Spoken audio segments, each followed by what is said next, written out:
all the stalwarts we have on the panel today. They are practitioners, they are academicians, they are someone who have actually lived the life. अपने lived experience और जीवंत उदाहरणों से हमारी देशज नीति at the outset Praful ji beautifully summarized it when he said किस प्रकार से स्वदेशी को युगानुकूल करना और विदेशी को देशानुकूल करना. It is definitely going to be a very informative and a loaded session. With this, without any further waste of time, I would like to request our senior, a mentor, Professor Kanak Sabhapati ji, to please come on stage and share his remarks. Sir. My young friend Dr. Guru and my senior co-panelists, dear brothers and sisters. I am extremely happy to be here, particularly in NSC, to share some of our thoughts, experiences based on our own field studies conducted over the period of last 30 years. I did my PhD on stock markets in the late 1980s. So I got my degree in 1991. During those days, 1991 exactly, after P.V. Narasimha Rao became the finance minister, he wanted to expand the reach of stock markets. Dr. Manmohan Singh was the finance minister. So they introduced a scheme called Investor Awareness Scheme. Some of us, in those days, there were very few people who theoretically studied the stock markets. We were asked to go to the major cities of India. I was touring particularly South India, to go and explain the virtues of investing in stock markets to the elite and educated sections in different cities. And you will be surprised to know, after our presentation, there used to be question and answer session. Nobody would ask questions. Then while returning, we will be discussing, how India is going to develop. We presented for 1.5 hours. Government of India spent so much money, but nobody was asking questions. This was my first experience, because I also believed in the Western theories as a young teacher, student. Then within a period of about 4 or 5 years, I was made a cooperative bank president, primary agricultural cooperative bank president in my village in Coimbatore district. There it gave me another opportunity to know what exactly was happening at the ground level, because for about 15 years before my joining, there were no elections, only officials were there. So when I joined, the deposits of that village level cooperative bank was just 22 lakhs. And you will be surprised to know within 1 year, the deposits increased to more than 5.25 crores. The district cooperatives, Coimbatore district cooperative bank CEO came and said, "Sir, you please put a notice board outside your bank saying that we don't require deposits. Otherwise, you will find it difficult to service it." That gave me the first lesson in finance. When we were going earlier, 4 or 5 years back, talking to the elite and educated sections, requesting them to invest in stock markets, nobody listened. But while I was sitting in my own village, without going to anybody, telling anybody that cooperative bank is this, you invest, people came and started investing. Then I realized the institutions, the foreign theories won't work in India. It is the trust of the people, trust in local leadership, and the trust in the local system that works in India. That is how I entered these field studies.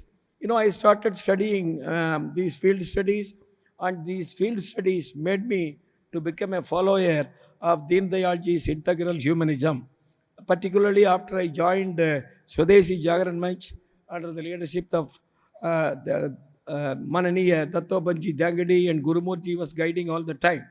So the field studies over the period of last 30 years has given us new insights. We all believe that based on our own Western perceptions, economics and finance, they are all separate subjects by themselves. It is not. All our field studies show all the financial decisions, economic decisions are integrated. It's all family-based decisions. It's all influenced by so many factors, family, society, culture, etc. It may not be possible for me to explain everything, but I will give you few examples based on our own field studies to show how the Indian system, even today, has her own unique functioning models, what we call functioning models. Even in the 21st century, they are working. In fact, 70, 78 years back, we were a less developed or poor economy. Our business and financial sectors were very weak. Today, we are in a not just comfortable situation, but we are considered as the most potential economy in the world. Why? What is the reason? One, even today, we have strong fundamentals. Our fundamentals influenced by great Bharatiya Sanatana culture and the families and societies driven by these traditions and culture. You know, all of us know in India, every family saves money as much as possible because every father, mother considers it is his duty to save as much money as possible. You know, it is these savings that help children to get better education. It is these savings that help people to promote small enterprises because every family feels that if we set up a small enterprise, after 10, 20 years, my son and daughter would be able to get a very good income. So, this is how savings play a very important role. And the savings is largely cultural decision. Now, I will explain to you as to how the savings, when they turn into investment, culture and families play the dominant role. You know, Indians generally prefer, we all know, very safe investment. They don't want to take risk. So they make investment in safe avenues.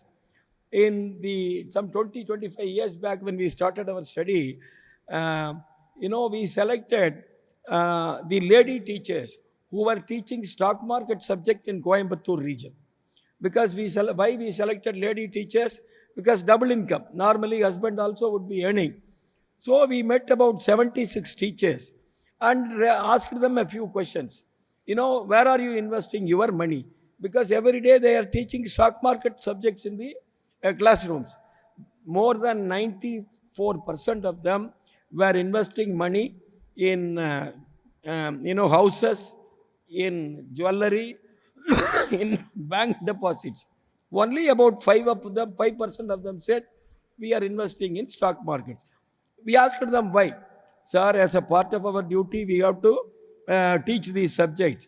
But our culture demands that we should invest money in more secured avenues. This is how the Indians used to invest money.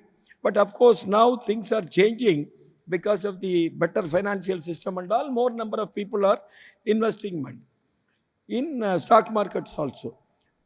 Even at the corporate level, we have seen that the Western corporate theories, whether it is related to investment or reserves, it won't work. I'll give one example. I'm a finance teacher. When we go to classroom, we say, based on the Western theories, if the capital of a company is, let us say, 10 crores, then it is important that the company should have some 10 crore reserve. Reserve means accumulated earnings. If something untoward incident happens in future, this money will be used to meet the exigencies. This is how they keep the reserve. So if you take American companies, corporate system, they will maintain this 1:1 ratio.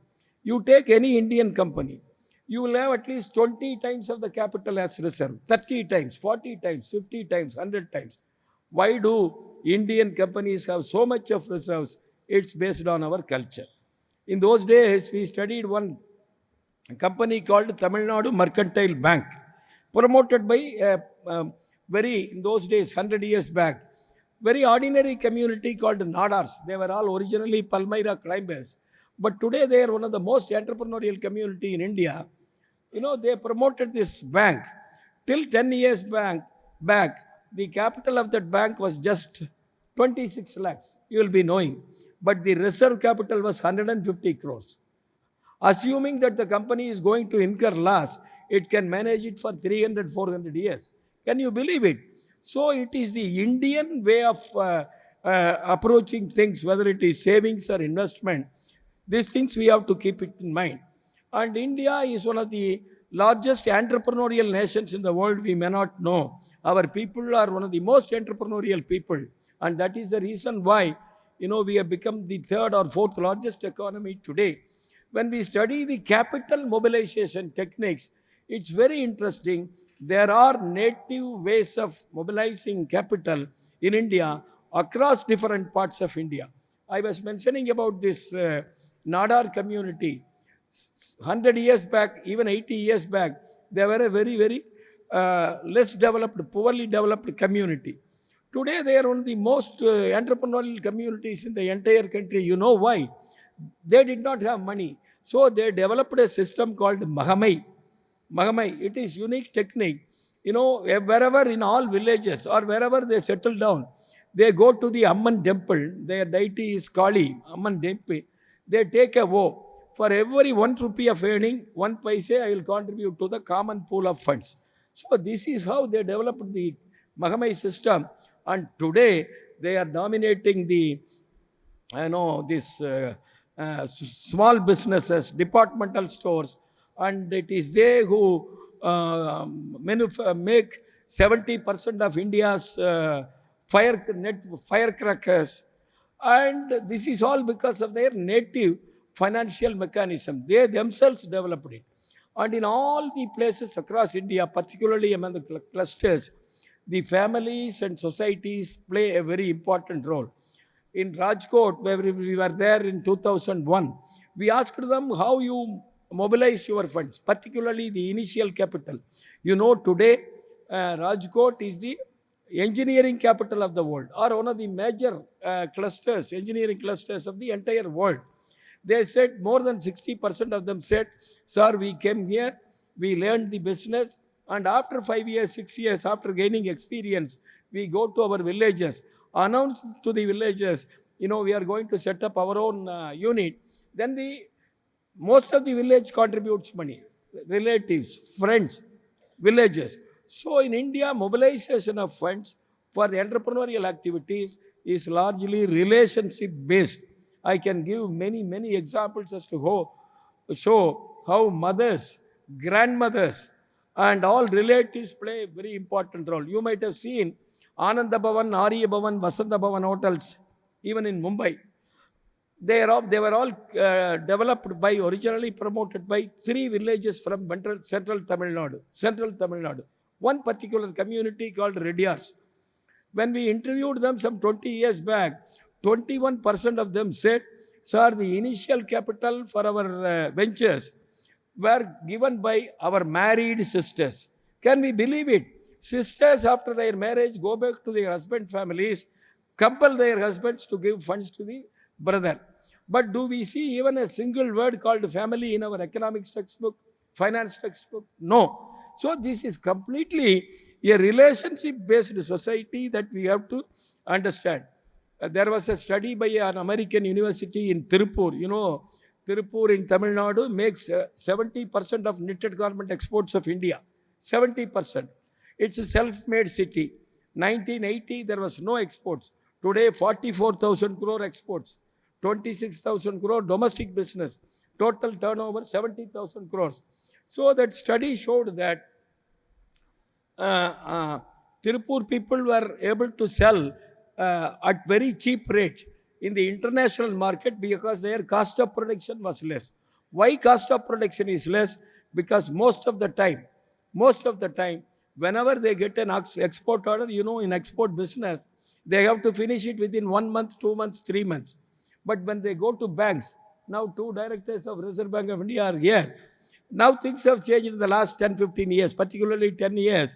But earlier there was difficulty. If we go to banks, then the banker will ask us to provide all documents, etc. It used to take 1 week or so. So it is generally the local relatives, friends who help us. So as a result of which, most of the time we won't be paying interest at the market rates to the local people, whether it is our own relatives or friends. something less than the market rates, or many times may not be any interest, because among the exporters, if I need funds today, Guru will provide me. If he needs, I will give him next time. So as a result of which, cost of capital comes down and sales price comes down, we were able to compete in the international market. This they called as credit rotation. Credit rotation among the exporters themselves. So what I want to say is that as far as our Bharat, India is concerned, we have a system, functioning models that are working at the ground level. Only thing is we are not recognizing it, understanding it. So it is important that first we have to understand and recognize that there are functioning Indian models, Bharatiya models. They are all native models. They are relationship based and they are functioning well. And it is these models, in my opinion, from all our studies, we could understand that in the last 70, 75 years, we were able to progress so much because of this. And many times, whenever we used to go in the 1990s, people used to tell us, government is not helping us, sir, government is not helping us. So in spite of the government, India has been progressing because of the strengths of the local models. This we have to understand. And this is not just in money matters, finance matters, matters. In all entrepreneurial other activities also, we have our own local models. This we have to understand. And this is the strength of our system. This is the strength. Of course, there may be difficulties. There are limitations with regard to the native models. So first of all, it is important for the elite sections of the society, educated sections of the society, people like us, to understand that there are functioning models, native models, and to recognize them. So we have to suggest, to improvise them, to make them better. We have to make suggestions. So our models are largely based on dharmic approaches. This we have seen elsewhere. That is the reason why even in the corporate sector, we don't see hostile takeovers. That is why entrepreneurs in India create more and more entrepreneurs. Whenever we go and meet the cluster level entrepreneurs, they will say, sir, I have created 10%, 15%. You see the person who is having a factory outside opposite to me, he was my worker earlier. So this system is already there in the Indian context. We have to understand it. Of course, there are difficulties now, but we have to improvise them, help them to grow further and further. Thank you very much.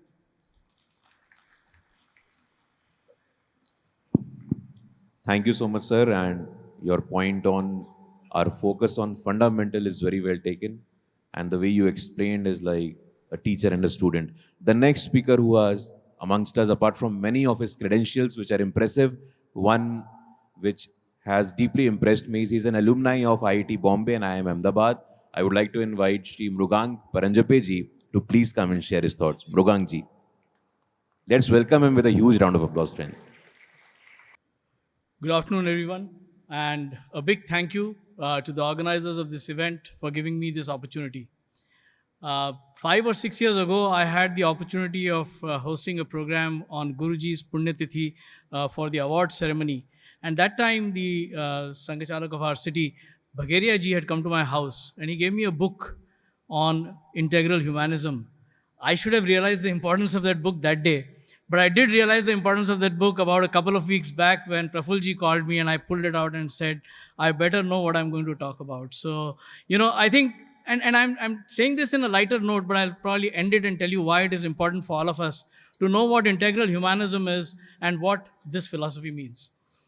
As we look at the principles that Deen Dayal ji laid out 60 years ago, I think if we have to evaluate them in terms of today's topic for our session, which is money matters, there are 2 or 3 aspects of that philosophy that we should evaluate.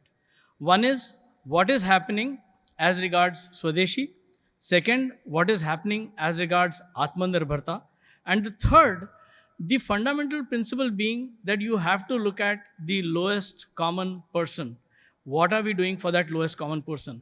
So I will just look at what we have done in the last few years on these 3 parameters and express a little bit of my thoughts on what I think we should be doing. Of course, we have seen a lot of schemes come up in the last few years, but what has really gone well? I think the first fundamental thing which we got correct was the JAM scheme. Why is the JAM scheme important? And JAM, as most of you would know, is the Jandhan, Aadhaar, and mobile scheme.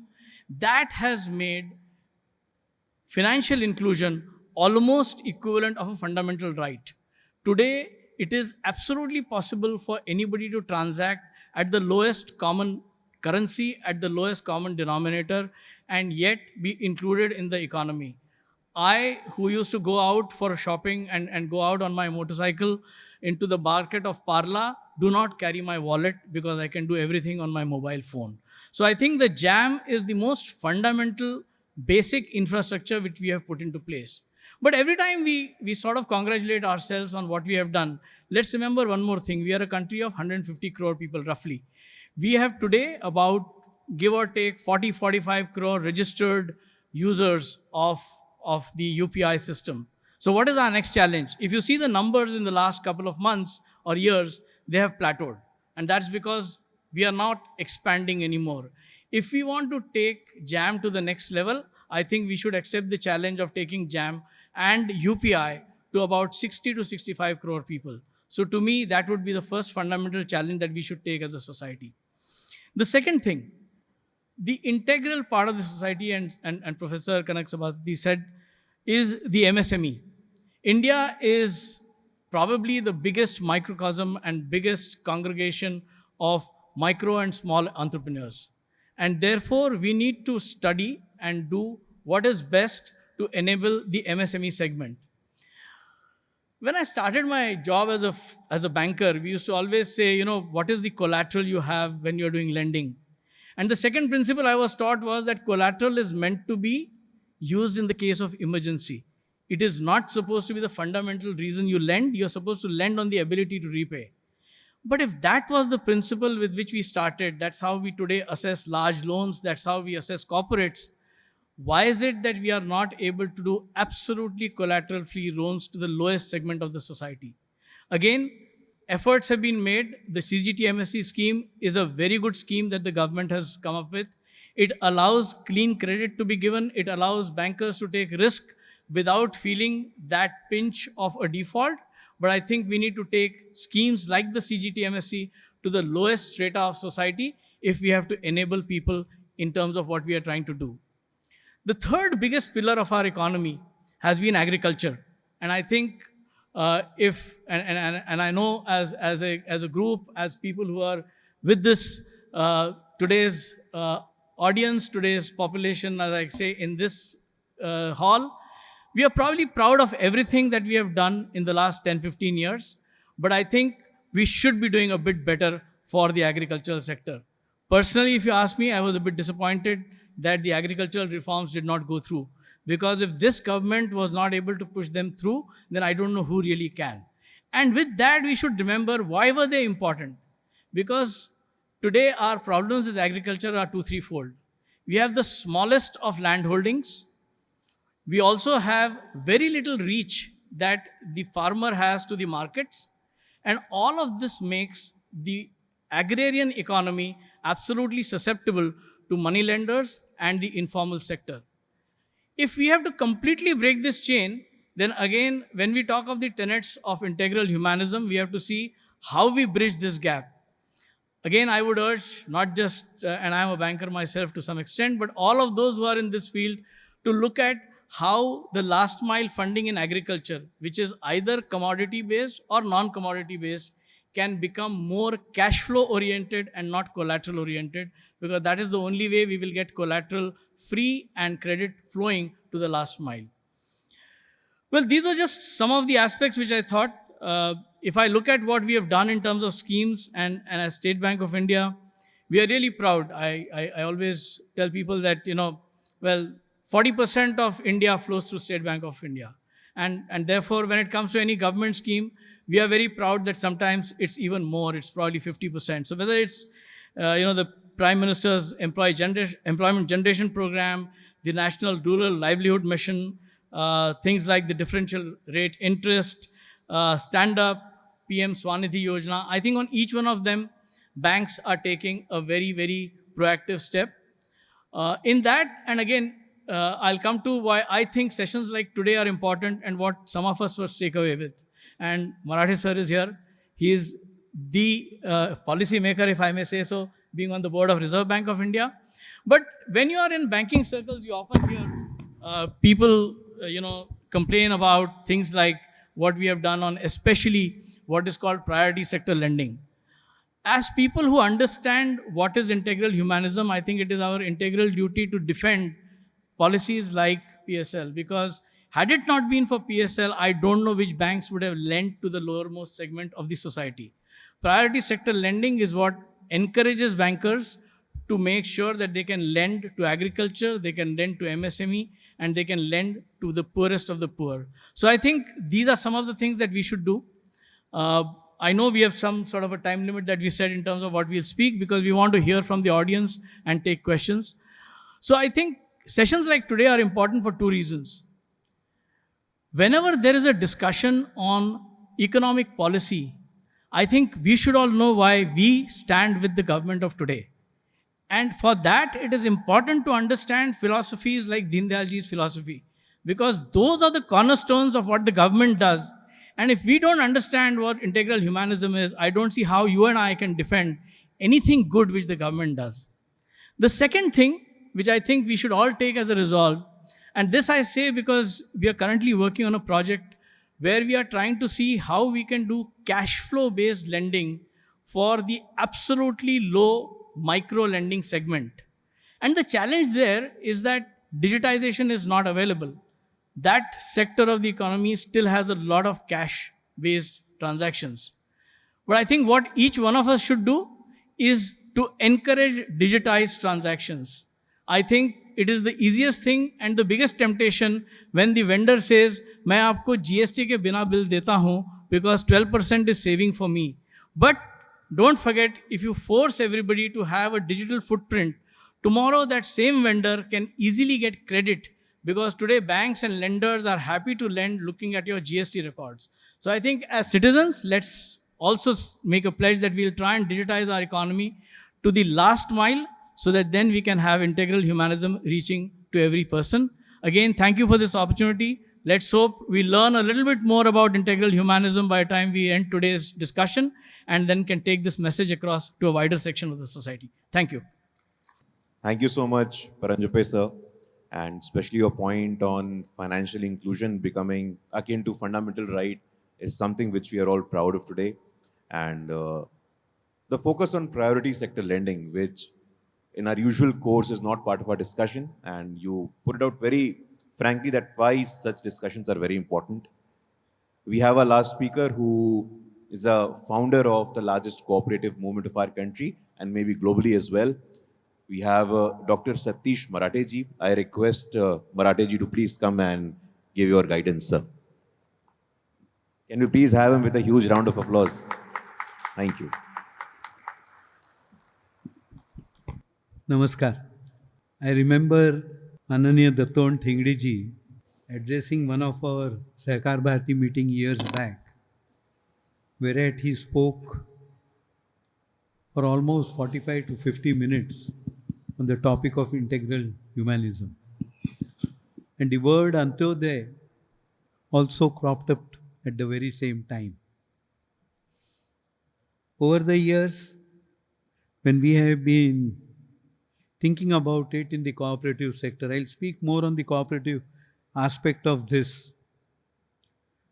Let me also remind all of you that the thoughts and the principles which Deen Dayal ji expounded were later taken up by international bodies when they came out with sustainable development goals. And the priority sector lending is nothing but steps being taken to achieve Antyodaya goals, I would say. So, with this background, I would like to say that the rural sector has remained the most neglected part as far as the financial sector has to be considered. we have a very large population still residing in the rural sector. A recent survey that has come out says that the MSMEs, we have something like 7.5 crores. And of that, more than 50% are in rural sector. Unfortunately, the MSME policy framework doesn't cover the tiny sector of the entrepreneurship. And there is no policy, which is a big hurdle. I think we should now press and make representation both with the Niti Aayog and the Government of India that simply looking to the MSME providing targets for PSL will not be enough if we have to ensure rising income levels for our teeming millions.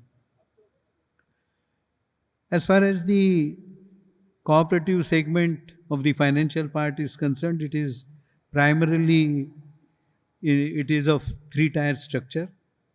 At the state level, we have the state cooperative bank. Then at the district level, we have the district central cooperative bank. And then at the primary level, what we have is the primary agricultural societies. All states have state cooperative banks. Fortunately, all of them are well capitalized. Almost all are profitable. Then we have district central cooperative banks. They number about 350, of which about 60 are still weak. Some of them are non-functional. But then these 350 banks cover 500 districts of the country. We have more than 750 districts currently we have.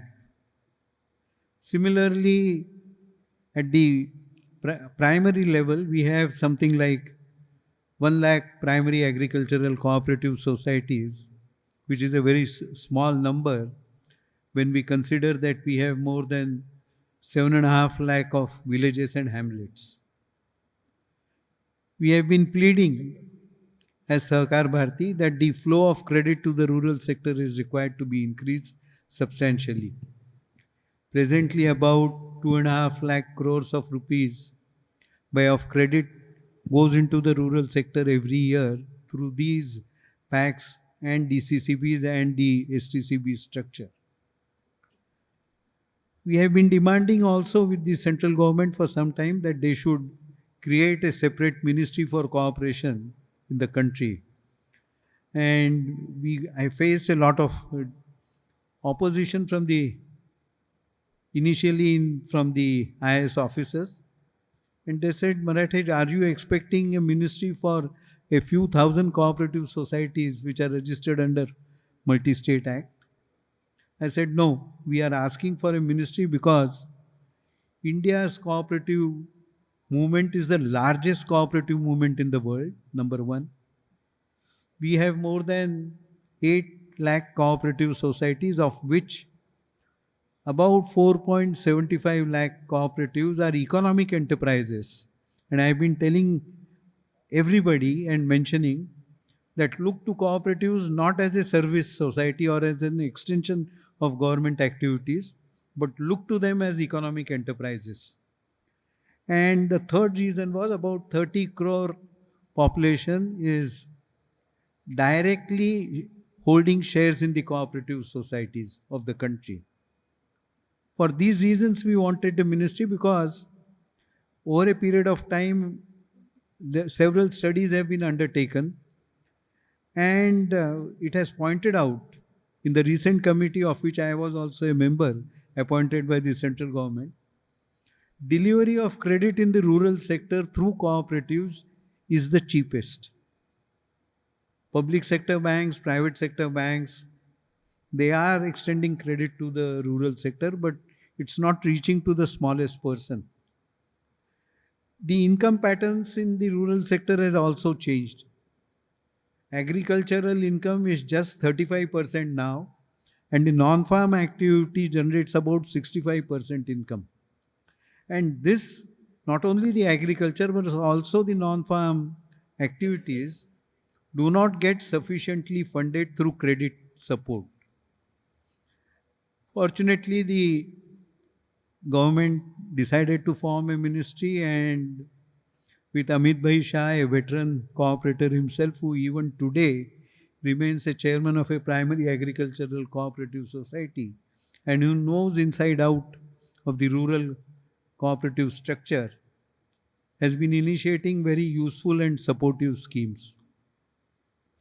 The government has now decided that they will set up at least we have 2.5 lakh roughly gram panchayats in the country, and each gram panchayat will have at least one cooperative primary agricultural cooperative society which will service about two or three basically villages surrounding it. And then it was also decided, because the income pattern has changed substantially, these primary agricultural cooperative societies will now be converted into multi-purpose cooperative credit societies. With great effort and great persuasion by the Honorable Cooperation Minister, all states have now unanimously accepted the format proposed by the central government, including West Bengal and Kerala, which normally oppose any central initiatives. And with computerization being put in place, I'm sure as we go ahead, things will change. Mrugangji spoke about digitalization. Let me share something on that score also, because that is also a thing which is very dear to our hearts. The process of digitalization has not much picked up in the rural sector yet. But optical fiber network has been extended to about 2 lakh villages today. And that is going to promote the digitalization process across the rural sector. And that will not only increase digitalization, but will also ensure that it will result in formalization of Indian economy, formalizing the economic activities in the organized financial system of this country, and that is going to give us a big boost. Resultantly, it will increase income levels, promote direct and indirect employment, and create new opportunities for earning income. We often hear about the per capita income being low in our country. That's true. But let us not forget that in the last 10 years, 25 crore of our population has come out of the poverty line. And these are all indications and the policy level changes, particularly in rural credit and financial sector, that things will change. Before concluding, I would also say, to give a big push, we need to do two more things for the rural sector. One, align the primary agricultural cooperative societies with the payment gateway system in the country. That's going to be very revolutionary. And the second most important thing is provide on norms basis deposit insurance for deposits being mobilized by the primary agri. We have huge untapped financial resources in the rural sector which have not got integrated with the formal financial system. Today, the dependence of PACs on DCCBs and DCCBs on the state cooperative banks and their dependence on NABARD and the government will drastically get reduced, and the societies and the villages can become self-sufficient. Last point which I would like to mention is, along with along with the primary agricultural cooperative societies, we have a robust system of primary milk cooperative societies in the country, particularly in the western part, beginning from, I would say, Rajasthan to Kerala and something in Tamil Nadu. We have about 1,20,000 primary milk societies. And the NDDB has now drawn up a plan to convert them into multipurpose societies like the PACs. and they also are engaged in thrift and credit activities apart from collecting milk on a daily basis. So if more than 3 lakh cooperative societies become functional in the rural areas, delivery of credit will give a big boost to the rural economy. And we believe that the flow of credit annually to the rural sector, if all these institutions start get steam and start functioning, the flow of credit will not be less than 7.5 to 8 lakh crores, which is what is today immediately necessary. And on behalf, when we talk in whether it is in Reserve Bank or in NABARD, the focus is on strengthening the rural economy, because if we have to take the economy to the still higher level and the next level, development, rapid development of rural cooperatives, and rapid strengthening of the financial ecosystem for the rural sector is necessary. Thank you.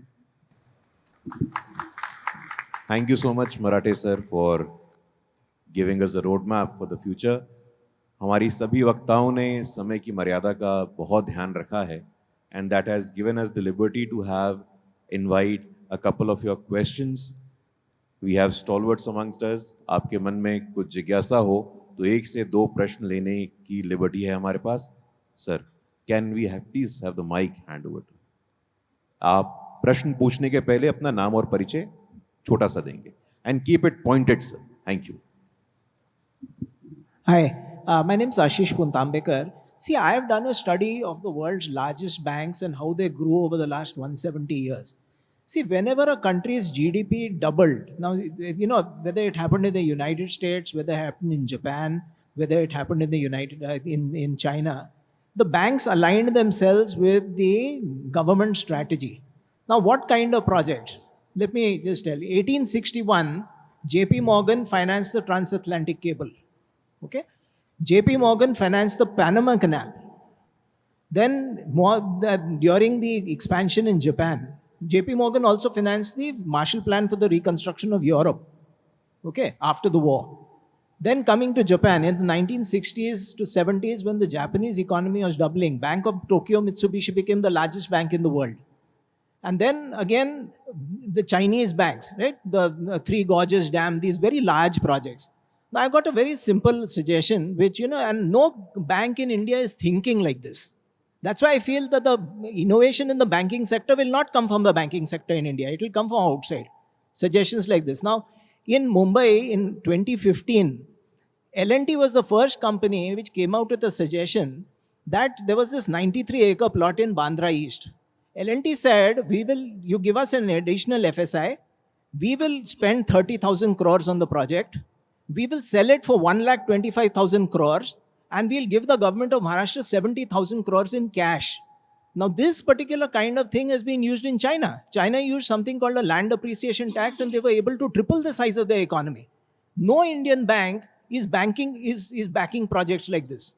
You know, we've got $1.25 trillion locked in our cities. Mumbai Eastern Waterfront, I designed the project and gave it to Gadkari ji in 2009. He took up only the port part of it. That was around $800 to $900 million. The size of the project is actually 95 billion. You know, so no bank is coming when the land value is there in the bank land itself. Why is no bank coming and saying, look, we will finance such a project where there's no risk at all? You need to think of such projects to do these very large schemes, because... Yeah, Murugan sir. Fundamentally, I think we should differentiate the role of a banker versus the role of an entrepreneur.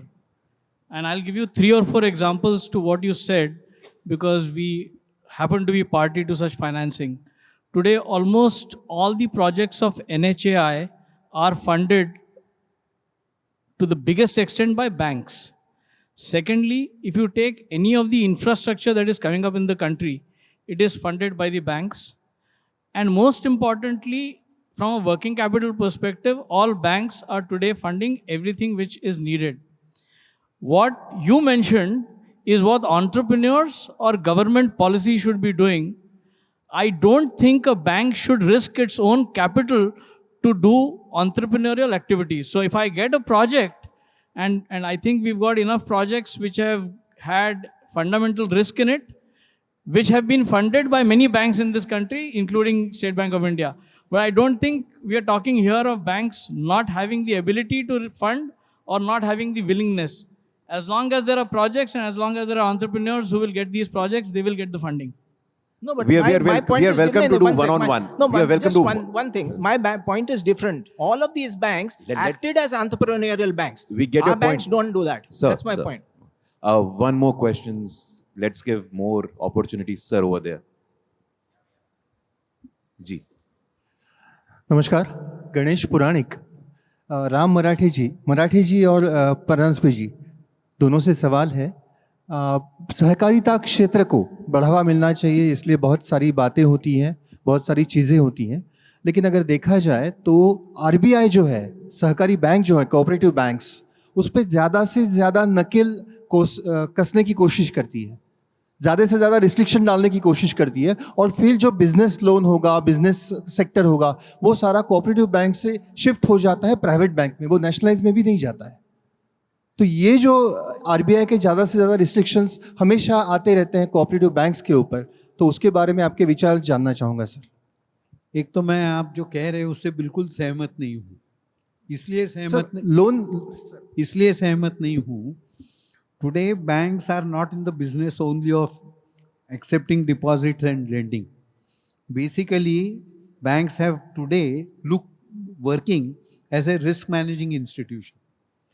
तब हमारे यहाँ cooperative बैंकों के ऊपर restrictions है, ये जो है उसका साइज छोटा है, उनकी रिस्क बेयरिंग कैपेसिटी कम है, उनके पास अपने यहाँ जिस प्रकार का इंफ्रास्ट्रक्चर, स्किल सेट्स, टेक्नोलॉजी चाहिए वो लिमिटेड है। तो ऐसे समय में रिजर्व बैंक का मैंडेट है basically to protect the interest of the depositors and to avoid disruption in the financial ecosystem. तो बैंक्स जैसे मजबूत होती है वैसे उनके एक्सपोजर बढ़ते जाते हैं। आज जो रेजिम है रेगुलेशन का, उसके अंदर डायरेक्टली जिस बैंक की स्ट्रेंथ है उतने उसको फ्रीडम है। Even priority sector lending, restrictive norms बहुत चेंज हो गए। It's not true. जो आपका एक इम्प्रेशन है, narrative has to be changed.